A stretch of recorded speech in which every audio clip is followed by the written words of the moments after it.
If you clicked on this video, you're probably wondering how you can get closer to God in 2025.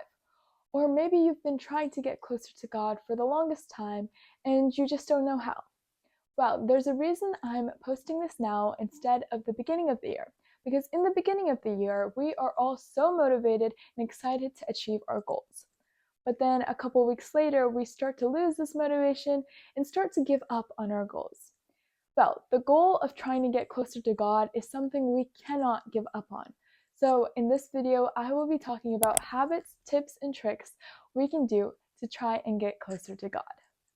One of the first things we need to do when trying to get closer to God is actually recognizing that this is what you want to do. You have to dedicate time and energy to get closer to God. And it's not just a joke, it's your life. So it looks different for everyone, but there are things we can do. We can start by analyzing our life.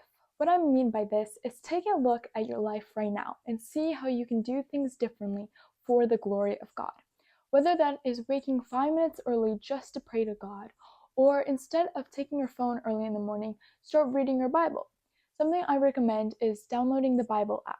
There's an option where you can set a notification to whatever time you like to see a verse of the day. This helps because even if you read one verse, you are still reading one verse a day.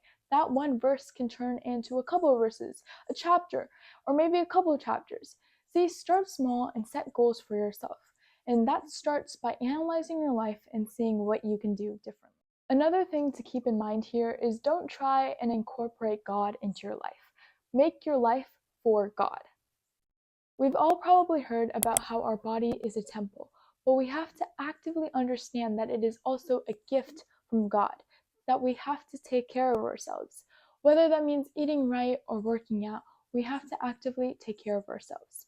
I'm not saying to go on a diet or cut all carbs, but rather eat what makes you feel good and is good for you.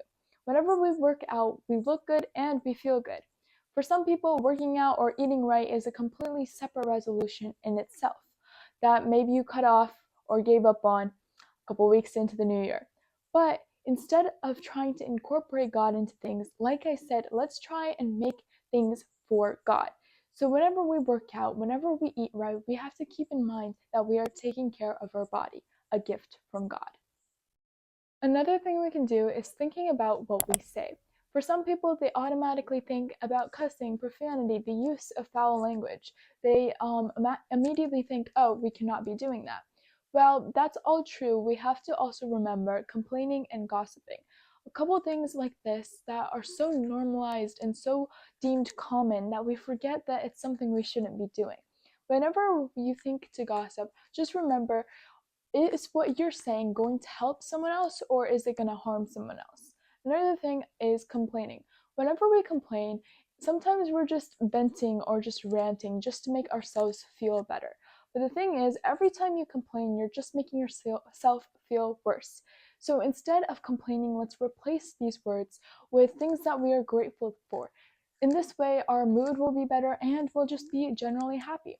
Another thing that helps when controlling the tongue is actively thinking about it. Whenever you complain, keep track the things you've complained about that day. When you realize how much you've complained that day, you'll want to stop doing it the next day. So keeping track of what you actually say or keeping track of all the times you talked about someone else will make you talk about someone else or complain less. The next thing I want to talk about is control.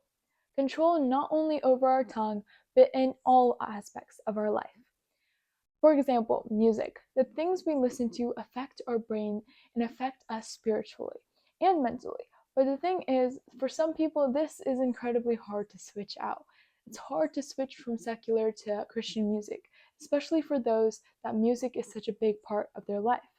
But in this case, you have to ask yourselves the question, is what I'm listening to affecting me negatively or positively? Could I be listening to this in front of God? Would God approve of this? Another thing you can ask yourself is, what does the Bible say about what I am doing? If all of these things match up, go for it. It's great. Because some secular music is good, but swapping secular music for Christian music can impact you and your mood and your spiritual health and your mental health so very much. Now, this doesn't just apply to music, it applies to all things. like media and things we read. Whatever we watch can affect us, whatever we read can affect us. So we have to take initiative and we have to take control over the different aspects of our life. Like I said before, don't try and incorporate God, make it about God.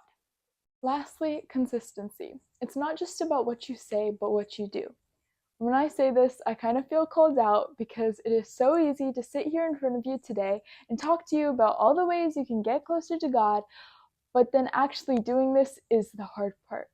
But see, if we consistently do these things, even when it's hard, or even when we do forget to do these things and we get back and ask God for forgiveness and continue to try, we will feel a peace that only God can bring. See, sometimes, even as Christians who constantly do these things, we might feel this doubt, this idea where we think we might be a fake. And these thoughts come into our head where we're like, am I just a fake? Am I a true Christian? Or am I just lukewarm? And the question then becomes, have you done what you needed to do? Have you been consistent? This process of getting closer to God is forever. It is continuous. Until the day you die, you will continue to try and get closer to God. And sometimes we will fail, but the point is, are you consistent?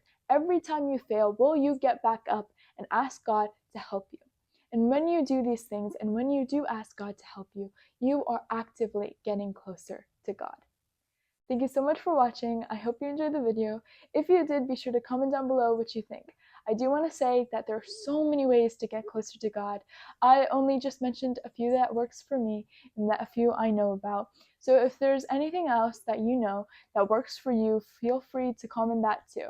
Until next time, let's all continue to share the good news. Bye!